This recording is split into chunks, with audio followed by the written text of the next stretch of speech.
নমস্কার। আজ থেকে আমি আমার চ্যানেলে নতুন কিছু ধারাবাহিক গল্প অডিও করে আপনাদের শোনাবো। আমি নিজস্ব পছন্দমতো কিছু গল্প সিলেক্ট করে এখন পাঠ করে শোনাতে চাই। পরবর্তীতে আরও নতুন, নতুন কিছু গল্প যদি আপনারা আপনাদের মতামত আমাকে কমেন্টে জানান, তাহলে সেই সমস্ত গল্পগুলো আপনাদেরকে পাঠ করে শোনাবো। কিন্তু এখন আমি আমার কিছু পছন্দের গল্পই আপনাদেরকে শুনিয়ে শুরু করতে চাইছি। ভালো লাগলে আরও নতুন, নতুন অনেক গল্প নিয়ে আসবো। সকলে সঙ্গে থাকবেন।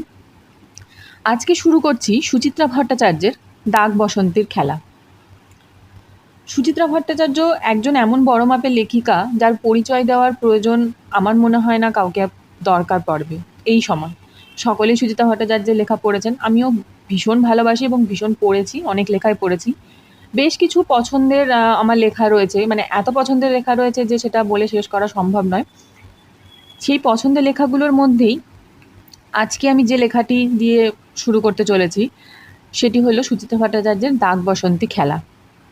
সকলে সঙ্গে থাকবেন। কেমন লাগলো অবশ্যই মতামত জানাবেন, কারণ মতামত না জানালে আমার পক্ষে বোঝা সম্ভব হবে না যে কতটা ভুল হচ্ছে, কতটা ঠিক হচ্ছে, কতটা চেঞ্জ করা দরকার, কী ধরনের গল্প আপনাদের শুনতে ভালো লাগে।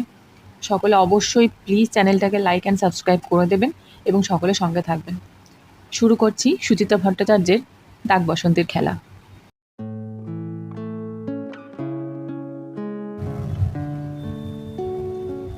সকাল সকালই বাড়ি থেকে বেরিয়ে পড়েছিল পৃথা।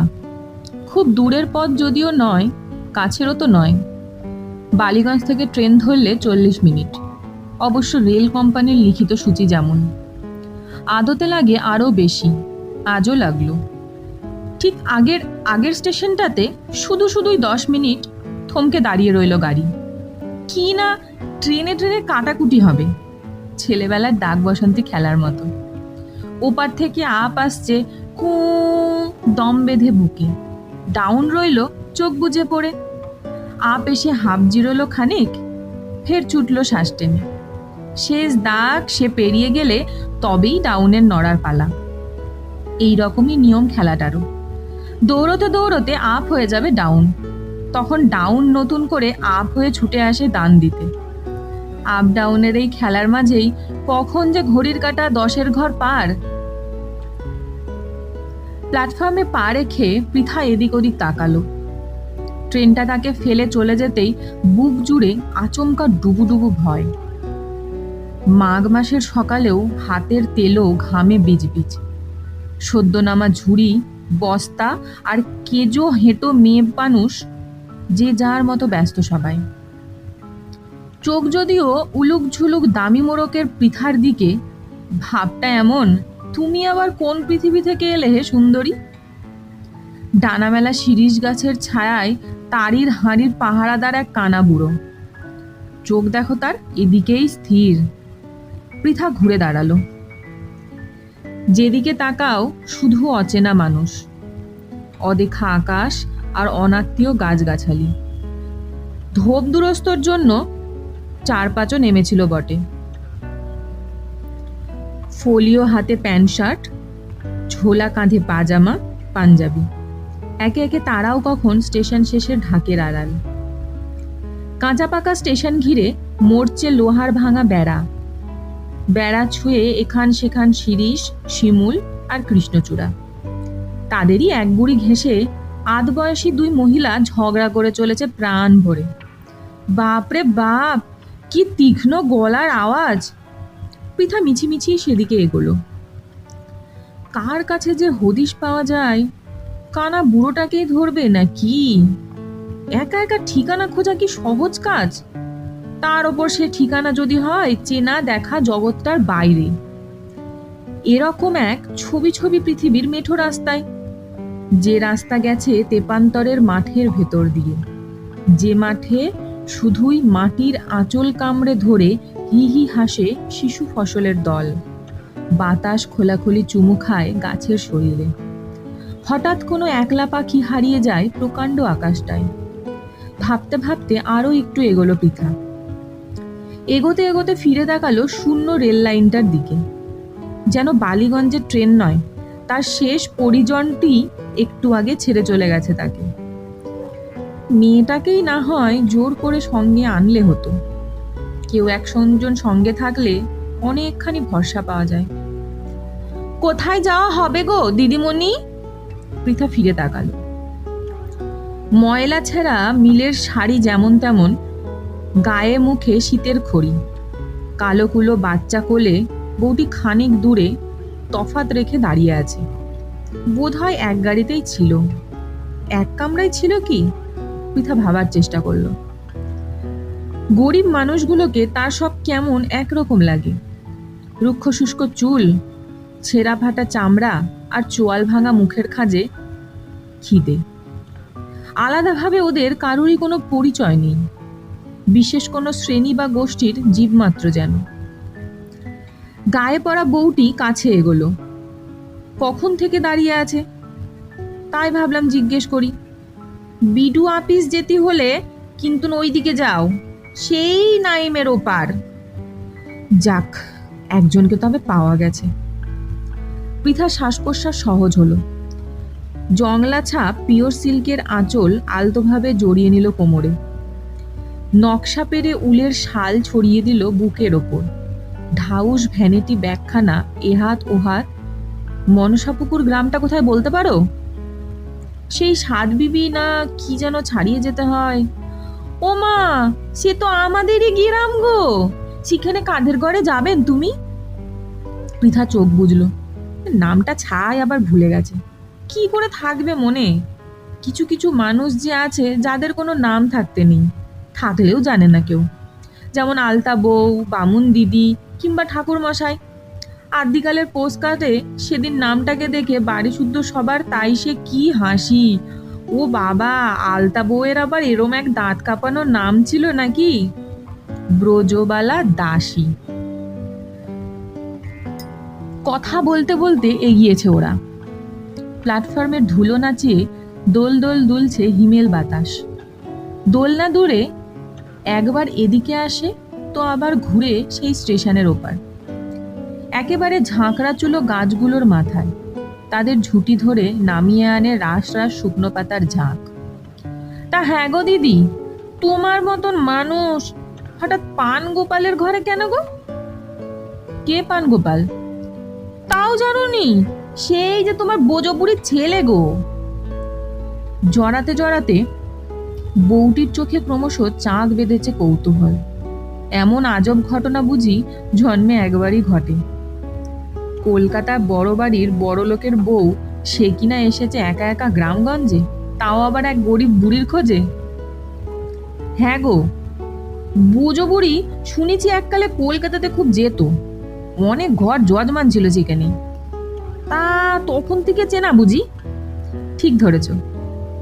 পৃথার ঠোঁটে আলগা হাসি। আলতা বউ আমাদের অনেক দিনের চেনা। সেই যখন ছোট আমি এতটুকুন, তখন প্রায়ই যেত। কি সুন্দর যে গান গাইতে পারতো। নখ কাটতে কাটতে গান, ছামা ঘষতে ঘষতে গান, গুনগুন গান শুধু। এখন কেমন আছে গো সে? ভালো নেই গো দিদিমণি, মোটেও ভালো নেই। একে বয়সের জোর কামড়, তার উপর হাত গেছে, পা গেছে, কোমর গেছে, চোখেও তেমন দেখতে পায় না। যে ঠায়ে খাওয়া সেখানেতেই গুমুত, সেখানেতেই ঘুম। বলো কি, কেউ নেই তাকে দেখার? থাকবি না কেন, সবাই আছে, ছেলে বউ লাতি লাতিন, তবে কেউ ফিরে যায় না। কারুর যদি মন হলো তো দিনে মানে একবার সাপ সুরত করে দিল বুড়িকে, নইলে যেমন ছিল রইল পড়ে। বউ তো সাঁঝ সকাল গাল পাড়তেছে, শুধু শাশুড়ির মরণ কামনা। 10 বার চাইলেই তবে তেষ্টার জলটুকুন দেয়। তা শকুনের অভিশাপে কি আর গরু মরে গো দিদিমণি? যে যত গাল পারে পরমায়ু তত বাড়ে বজবুড়ির। ছেলেটা কি করে তোমাদের প্রাণ গোপাল? সে আর কি বলবে, একে ঘরে এমন গনগনে বউ, তাই সংসারে আবার নিত্য অভাব, নিত্য যাতনা, 5-5টা পেট হাঁ হাঁ করে জ্বলতেছে সভ্য সময়। মা মরলে তাও যদি কিছু একটা সুরেহা হয়। তার উপর নেশা ভাঙে বিরাম বিছরাম নেই তার, রাত দিন মদ তারই গিলে। পিতা ফোঁস করে শ্বাস ফেলল। বউটির ঠোঁটে দুঃখ কাঁপছে। জগতের এমনই রীত গো দিদি, যে কাঁথায় একদিন জার কাটাতে, তাই যখন পুরনো হলো ছুঁড়ে ফেলো তাকে। ঠিক কথা, ঠিক কথা। এই হলো 7 কথার এক কথা। ছেঁড়াবাসীর আদর নেই কোথাও, কোনোখানেই। তা সে গরিবের ঘরই বলো আর বড় লোকেরই। চুপচাপ হাঁটতে থাকে পৃথা। অনেকখানি চলে এসেছে তারা। স্টেশন থেকে নেমে বেশ খানিক হাঁটা পথ, খোয়া বাঁধানো। শেষে ডান দিকে মোড় নিলে ডিগডিগে মজা খাল একখানা।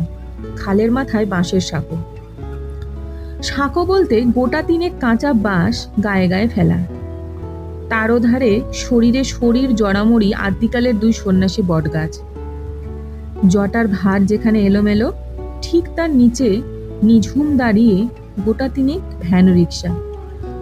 এখানে সাইকেল রিক্সা পাওয়া যায় না?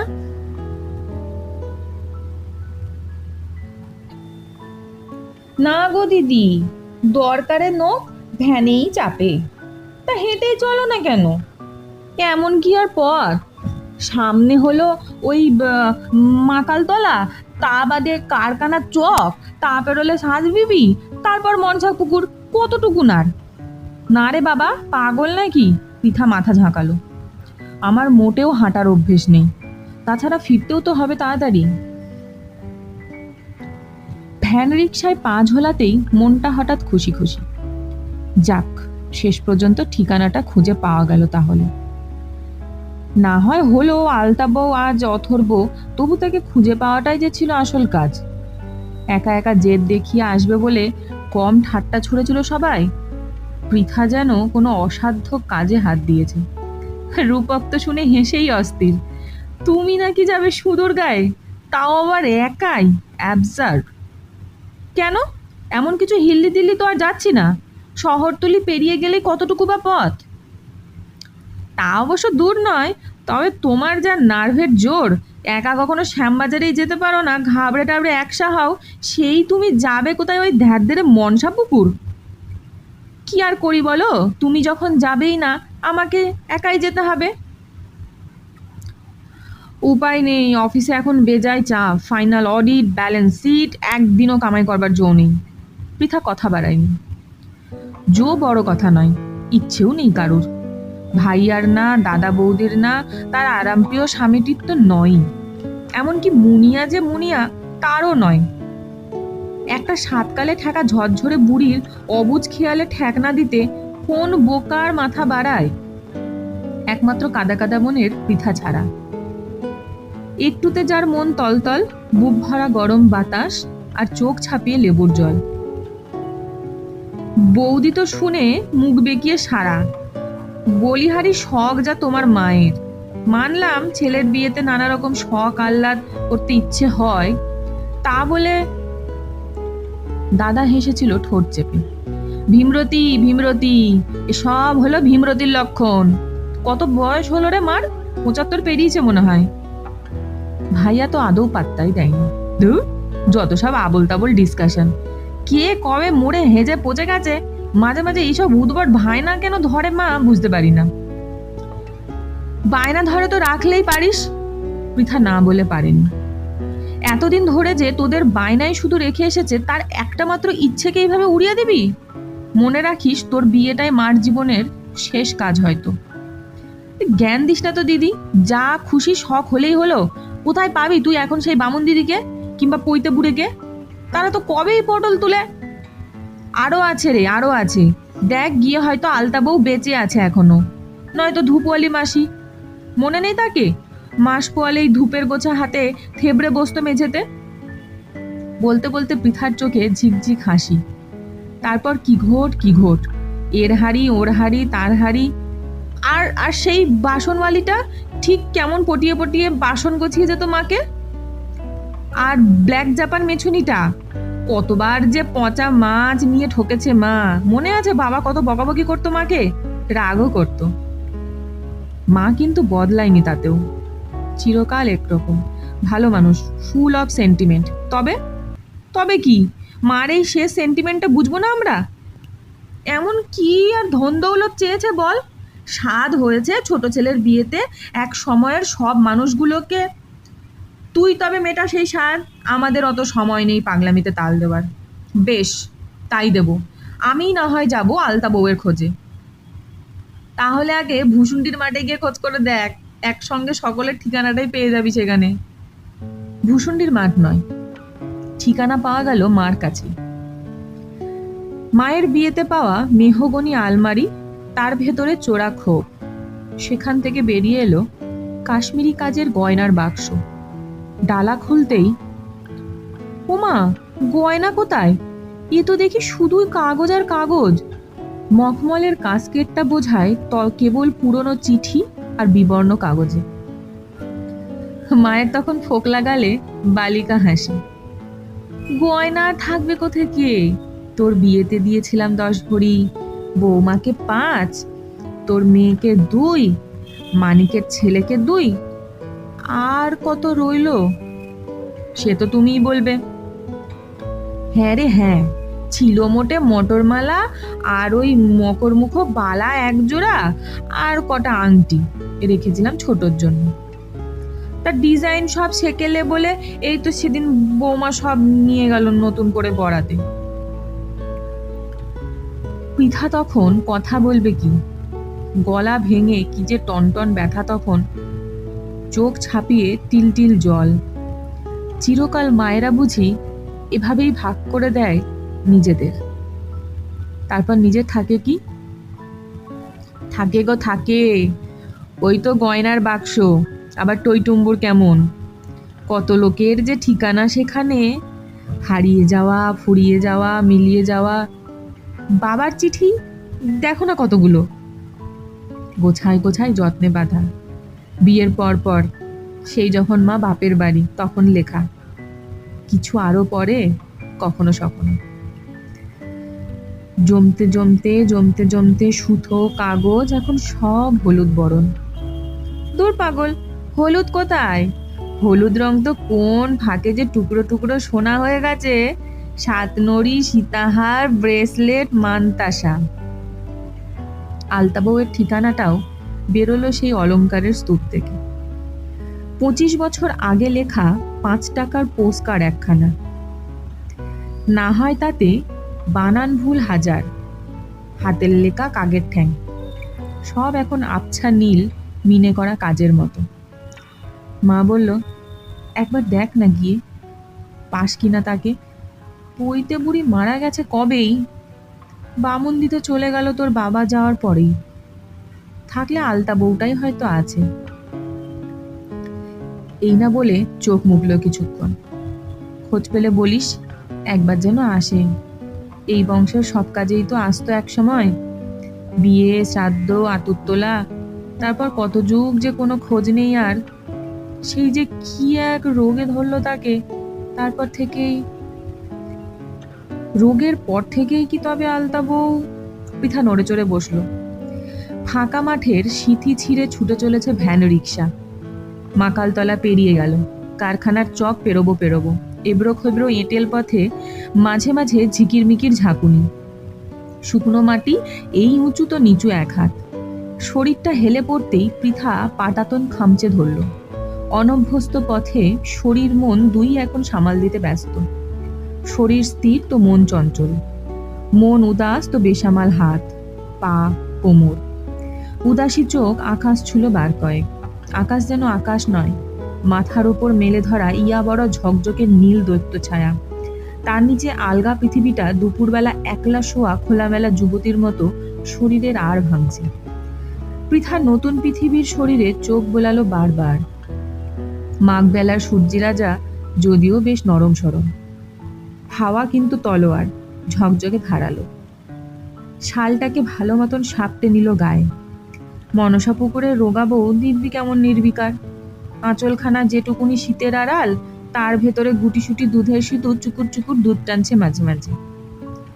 সঙ্গে তার মায়ের মুখও চলছে অবিরাম, এতাল বেতাল কত কথা, বক বক বক বক, জানারও তার আছে কত কিছু, হাজার প্রশ্ন, লক্ষ কৌতূহল।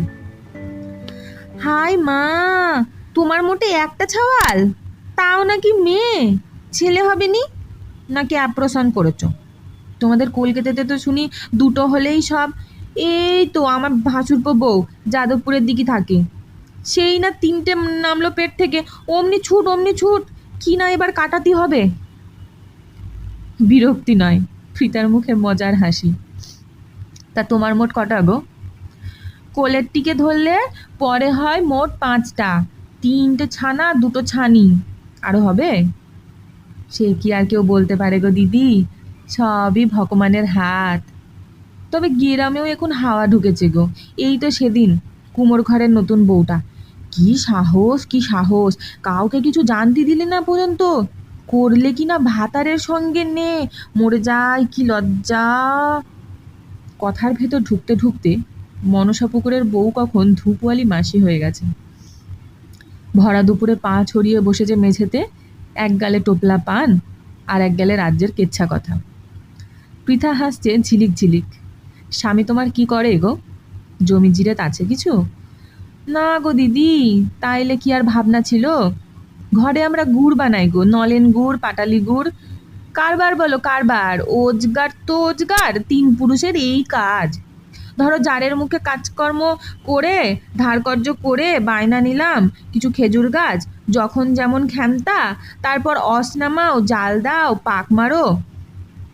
বারে বা! পৃথার চোখে সত্যিকারের মুগ্ধতা। ছেলে পুলে ঘর দাও সামলেও তুমি এত কিছু করো? তা করি গো দিদি, ভাত আর আমার অস পেরিয়ে আনি। আমি জাল দিই, ছাওয়ালগুলোকে খাটি সঙ্গে। এই তো এলাম চম্পাহাটি থেকে মহাজনের ঘরে পাটালি দিয়ে। কথায় কথায় কথা বাড়ে, পথ ফুরলেও কথা ফুরোয়। তারপরে জল টল টল এত বড় দিঘি একখানা, তার নামেই গ্রামের নাম মনসা পুকুর। পুকুর ধারে সানঘাট, ঘাট বরাবর দাঁড়িয়ে যায় ভ্যান রিক্সা। নামার আগেই বউটির নামকরণ করে ফেলেছে পৃথা, নলেন বউ। নলেন বউ গায়ে নেমে মাথায় আঁচল টানি। তবে এসো দিদিমণি, তোমাকে ওই বোজবুড়ির ঘর দেখিয়ে দিই। ঢোলকলমির ঝোপ বসিয়ে ঘর আর বার পৃথক করা। ঘর বলতে হাত ছয়েক উঁচু এমন এক কুড়ে। কুড়ে ভিজে খড়গুলো তার বাদাম কালো। কালো চালায় হামা টানছে লিকলিকে উঠছে লতা। মেটে দেওয়ালের পিঠ জুড়ে যেখান সেখান ঘুটের মিছিল, বাতাস এলেই গন্ধ চাপায়। কাঁচা ঘুটের গোবর গন্ধ। দাওয়া বলতে তেমন কিছুই নেই। উঠোন ফেলে ঘর, ঘর পেরোলে উঠোন। ঘরের ভেতর একটু কোণে পোটলা মতন পড়ে আছে কেউ, চারপাশে তার নোংরা কাঁথা কানের ডাই। ওটাই আলতা বউ নাকি, নাকি এ গায়ের বোজো বুড়ি? ভেজা ভেজা অন্ধকারে ভালো মতন বুঝতে পারল না পৃথা, কিংবা বুঝতে চাইলই না। হাসি লেপা ভরাট মুখখানা এখনো ভাসছে যে বুকে। কপাল জোড়া মেটে সিঁদুরের টিপ, ঠোঁট দুখানা খয়ের লাল। বড়ি খোপায় আঁচল ওঠালে কি অপরূপ যে দেখতো আলতা বউকে। এক পা ঘরে, বাইরে এক পা। পৃথা দাঁড়িয়ে রইল খেজুর পাতার খোলপাখানা ধরে। ঠিক তখনই রোগে ভেজা বৃদ্ধকণ্ঠ ভেতর থেকে থরথর, কে এলো রে? ওরে কে এলো? বল না বউ, কে এলো? প্রাণগোপালের বউয়ের ফিসফিসানি গলায় বলল, যাও না ভেতরে, ও দিদি। যাই গো যাই, এর জন্যই তো আসা এত দূর। পৃথা ফিরে তাকালো। প্রাণগোপালের বউ কখন গামছা ছেড়ে কাপড় জড়িয়েছে শরীরে। সবুজ ডুরের সস্তা শাড়ি, তাও আবার শতেক ফাটা। ডাগর চোখ শান্ত নরম, ও চোখেও নাকি আগুন নাচে, কে জানে। কাঁদছিল নাকি হাঁক শুনলেও দৌড়ে পালায়। নলেন বউ এরকমই বলেছিল বটে। পৃথার সামনে রূপ কিন্তু অন্যরকম। একটু আগে এই তো কেমন নিজের হাতে ধুয়ে মুছে সাজিয়ে দিল শাশুড়িকে, গন্ধ তাড়াতে ঘরে ধোঁয়া দিল গুড়গুলের। ছেলে দুটোকে পাঠালো বাপের খোঁজে। পৃথাকেও কত খাতির, কদ্দূর থেকে এসেছো, জিরু দিকিন একটু। এত পথ এলে গরিব ঘরের জল বাতাসাটুকুন খানিক মুখে দাও দিনি। কোন মানুষ যে কখন কিরকম, এই যদি ভালো দেখো তো এই মন্দ, মন্দ ভালো মিশলে পরে তবে না হয় মানুষ মানুষ হয়। আহা বেচারি, দুঃখে অভাবে জেরবার হয়তো। অন্যের জন্য দুঃখ, তারি খেকো মাতাল স্বামীটার জন্য দুঃখ। কতটুকুন ঘরটাতে কচিকাচা মিলিয়ে এতগুলো মানুষের থাকা, তাই দোসর ওই পঙ্গু বুড়ি। আবার গলা কাঁপছে ঘরে। ও বউ, কেমন যেন বাস আসতেছে না? চেনা চেনা, পুরনো অনেক। কে এসেছে বল না। ও বউ। ভ্যানিটি ব্যাগের মুখ খুলে মিষ্টির বাক্সখানা বার করলো পৃথা। বুদ্ধি করে খান দুয়েক সস্তা দামের শাড়ি আনলে হতো, কিংবা নিজেরই কোনো পুরনো ছেঁড়া। পায়ের কাছে দাঁড়িয়ে থাকা অবাক চোখে বাচ্চাগুলোরও নেই কিছু। ভাবতে ভাবতেই এগুলো আলতা বউয়ের কাছে। চেনা চেনা লাগছে নাকি? সত্যি দেখো তো ভালো করে। ভাঙা মাজা চেপে ধরে টান টান আলতা বউ। কাদাগোলা ছানি চোখের পাতা দুটোর পিটির পিটির। কে বলো তো? ঠিক চিনতে পারছিনি। সেই যে গো, একডালিয়ার বাগজি বাড়ি, ভুবনমোহন বাগচি, নয়নমোহন বাগচি। চিনতে পারছো? বুড়ি তবু উথাল পাথাল কথা হাতড়ায়। একডালিয়া? সে আবার কাদের গ্রাম? কোন পথ দিয়ে যেতে হয়? প্রাণগোপালের কিশোরী মেয়ে খিলখিল হেসে উঠল। পৃথা বুড়ির শরীর ছিল, গ্রাম নয় তো। একডালিয়া সেই কলকাতায়। বালিগঞ্জে নামলে পরে এগিয়ে যেতে ডান হাত মোড়ো, তারপর আবার ডান, আবার ডান। বুড়ির গলা প্যাঁ প্যাঁ বাজে এবার, অনেকটা ঠিক হারমোনিয়ামের রিডের মতো। হ্যাঁ গো, হ্যাঁ পড়েছে গো, মনে পড়েছে।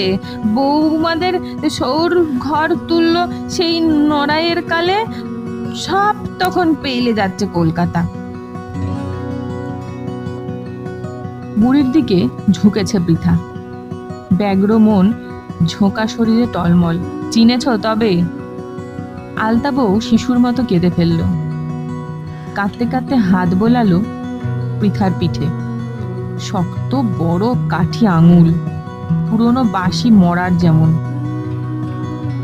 কপাল থাবড়ায়, গালে হাত, চোখে এসে হাত টিপ টিপ। আস্তে আস্তে হাতে প্রাণ ফিরছে, ভাঙা মুখে আলোর আভাস। চিনেছি গো, চিনেছি। চোখ কি আর ভোলা যায় গো? তুমি আমার ছোট বউ দিদি, নয়ন দাদার আহ্লাদি বউ, তাই নয়? কি রকম আছো দেখি, বদলাওনি। পৃথা বুঝি ছিটকে গেল। হায় রে হায়, শেষে তাকে মা বলে ভেবে নিয়েছে আলতা বউ। এতদিন পরে থেকে এলে গো ছোট বউ দিদি? কোথায় ছিলে গো এতদিন? কতদিন যে দেখিনি তোমাদের। ধীরে ধীরে কান্না সুর হয়ে যাচ্ছে, হারিয়ে যাওয়া সেই নখ কাটানির সুর। পৃথার ভেতর সব কেমন তালগোল পাকিয়ে গেল। এমনটা হবে সে যে একটু আগে ভেবেছিল। ভুলটাকে কি ভেঙে দেবে নাকি? মা বলে মেয়েকে চেনার ভুল, কি লাভ তাতে? একেবারে ভুল তো নয়, সব মাই তো একটু একটু করে একদিন ঢুকে পড়ে মেয়ের মধ্যে। ভাঙতে ভাঙতে ভাঙতে ভাঙতে কখন মেয়েরাই আবার মা হয়ে যায়। যুবতী মা থেকে প্রৌঢ়া মা, প্রৌঢ়া মার দিন ফুরালে বৃদ্ধা মা। অসম্ভব। এ ভুল ভাঙতে আর যে পারুক, পৃথা পারে না। যে সময়ে বেঁচেছিল প্রাণ ভরে, সেই সময়টাকে হাত বাড়িয়ে ধরতে চাইছে বোঝো বুড়ি। হ্যাঁ গো ছোট বউ দিদি, ছেলে মেয়ে সব কেমন আছে? নয়ন দাদা এখনো সেই ছুটির দিনে আপিস করে? আলতা বউ কে ছিল মার? বোন, বন্ধু, কাছের আত্মীয় কোনো? পৃথা দু হাতে কপাল টিপে ধরল। হারানো মানুষগুলো হঠাৎ হঠাৎ এমন হৃদয় মারিয়ে যায়। বড় বউ দিদি এলোনি কেন? ভুবন দাদার বউ শরীর থাকলে যেতাম তারে একদিন আলতা পরাতি। তোমাদের সকলকার বেতে আমি ছিলাম, মনে পড়ে? সেই কর্তামার আমূল থেকে। নিঃশব্দে মাথা নাড়ল পৃথা। মনে শুধুই জবাব সারসার। নয়ন দাদা, ভুবন দাদা, কোনো দাদাই নেই যে গো আর। বড় বউ তো সেই কবেই চলে গেছে শেষ যাত্রার আলতা পরে। বুড়ি ব্যস্ত হয়েছে এবার। ও বউ, আমার নুরুন খানা খুঁজে দেখ না মা, আর আলতার শিশি খান। ছোট বউ দিদিকে কদিন পর পরাণ ভরে আলতা পরাই। এবার বুকের জবাব জল হয়ে নামছে চোখ বেয়ে। পৃথা দাঁতে আঁচল চাপল। ছোট বউ দিদি, তোমার আর কোনোদিনই আলতা পড়বে না গো। আলতা পরার কাল কবেই তার শেষ হয়েছে। খুঁজে খুঁজে ঠিক বার করেছে প্রাণগোপালের বউ, নাকি হাতের কাছেই ছিল নরুন ঝামা, পেতলের ছোট আলতা বাটি, রাঙা জবার শিশি একখানা। ছেলে বউই শাশুড়ির কাজ করে নাকি এখন, নাকি নাপিত ঘরে মজুতি থাকে এসব। ঠকঠকে হাতে পা ছুঁয়েছে। পৃথার শরীর জুড়ে শিহরণ খেলে গেল। এ দৃশ্য দেখলে মুনিয়াটা হেসে কুটোপাটি যেত। মা, তুমি আলতা পরছো নাকি? কোনোদিন তো দেখিনি। দেখিসনি তো কি আছে, দেখ, মানায়নি আমাকে। মোটেই না, মোটেই না, তোমার পায়ে আলতা! ও হরিবল! ব্যাপারটা ভীষণ প্রিমিটিভ। হ্যাঁ, প্রিমিটিভ। সেই প্রিমিটিভ হাত এখন নরুন ধরেছে। নরুন নখ ছুল, নাকি নখই নরুন ছুল। দেখতে দেখতে ধ্যাবড়া ধ্যাবড়া ছড়িয়ে গেল চারদিকে। আঙুল থেকে গোড়ালি, আবার আঙুল। আলতা বউ এও ভুলেছে, এসব তাকেও ছুতে নেই আর। পৃথা উঠে দাঁড়ালো। দুটো পায়ের গোটা পাতায় রক্তে রক্তে টসটস। এ রক্ত বড় সুখের রক্ত। এ রক্তে বাঁধা পড়ে মায়া। কোথায় এরই নাম ভালোবাসা। ফেরার পথে পা পড়ছে এলোপাথারি। এত দূরে ভেসে গেলে ফিরে যাওয়া কি সহজ হয়? ঢোলকলমির বেড়ার ধারে প্রাণগোপালের বউ দাঁড়িয়ে একা। কচিকাচাগুলো যে কোথায় গেল? প্রাণগোপালও তো এলো না। ও বউ দিদি, ইদিক পানে একটু এসো না, কথা ছিল। পৃথা চমকে তাকালো। একটু আগে দিদিমণি ডাক বদলে হঠাৎ বউ দিদি যে? নাকি ছোঁয়া লেগেছে শাশুড়ির? তা বলুক না হয়, বাগজি বাড়ির বউ না হলেও পৃথা বউ তো বটে, আর এক বাড়ির। কি বলছো বলো? জিজ্ঞেস করতেছি, শাউরিরে কিছু বলতে এসেছিলে নাকি? কেন বলো তো? শাউরির মতো আমিও এক্ষুনি আলতা পড়াই দৌড়ে দৌড়ে। এ ঘর ও ঘর থেকে ডাক আসে। প্রাণগোপালের বউ গলা নামালো। তা গেরাম দেশের গরিব যজমানদের থেকে আর কত উপায় হয় বলো? ঘরে আবার এখন বিস্তর অভাব। প্রাণগোপালের বউ তাকিয়ে আছে আশায় আশায়। পৃথা নীরব। কথা বলবে কিভাবে? দুজন মানুষ যে ঢুকে গেছে বুকের ভেতর। পৃথার মা হাসতে চাইছে মধুর করে, তবে এসো মাঝে মাঝে, বাড়ি এসে আলতা পরিয়ে যেও। মুনিয়ার মা বলছে, পাগল নাকি, ওসব এখন আউটডেটেড, দরকারই নেই। প্রাণগোপালের বউ বলছে, তুমি ডাকলেই যাই গো বউ দিদি, কলকাতাতে দু চার ঘর যজমান যদি পাইয়ে দাও। কলকাতাতে মানুষ কোথায় আলতা পরার? তেমন তেমন প্রয়োজনে বিউটি পার্লার তো মোড়ে মোড়ে। তাছাড়া মানুষ এখন। মুনিয়ার মা গুছিয়ে সাজিয়ে বলতে চাইলো অনেক কথাই। তার আগেই কি করে যেন কথা বলে ফেলেছে পৃথার মা। আমি থাকি বাবুর বাগান, ঢাকুরিয়ায়। উঠোন পেরিয়ে রাস্তা, রাস্তা পেরিয়ে মাঠ, তারপর আকাশ। দিক বিদিকে ছড়িয়ে যাচ্ছে ঠিকানাটা, বাবুর বাগান, ঢাকুরিয়া। এইমাত্র ঢুকে গেল ঘরে ঘরে। এ ঘর থেকে ও ঘর, কুমোর পাড়ার মোড়, মালোপাড়ার ঘর। ও নলেন বউ, তুমিও এসো তবে, গুড় রাখবো, ঝোলা গুড়, তালপাটালি যেমন তেমন। খেজুর রসও এনো শীতে, তারপর গল্প করো পা ছড়িয়ে। এর কথা তার কথা। এক ঠিকানা খুঁজতে এসে এক ঠিকানা খুঁজে পাওয়া। মনে মনে তাই কুড়িয়ে পৃথা খোতায়। পৃথার মা ফিরছে যেন শেষে। ভ্যান রিকশায় একা একা। নীল সাদা শাল নেমে গেছে কোলের ওপর। জংলা আঁচল বাতাস। বুকটা যখন তাপে তাপ, তখন কি আর ঠান্ডা লাগে? মাঘ বিকেলেও। নমস্কার। সমাপ্ত হলো সুচিত্রা ভট্টাচার্যের ডাক বসন্তীর খেলা। সকলে অবশ্যই মতামত জানাবেন কমেন্টে কীরকম লাগছে, আর কি ধরনের গল্প আপনাদের পছন্দ সেটাও অবশ্যই জানাবেন। সকলে সঙ্গে থাকবেন এবং ভালো লাগলে চ্যানেলটিকে প্লিজ লাইক অ্যান্ড সাবস্ক্রাইব করে দেবেন।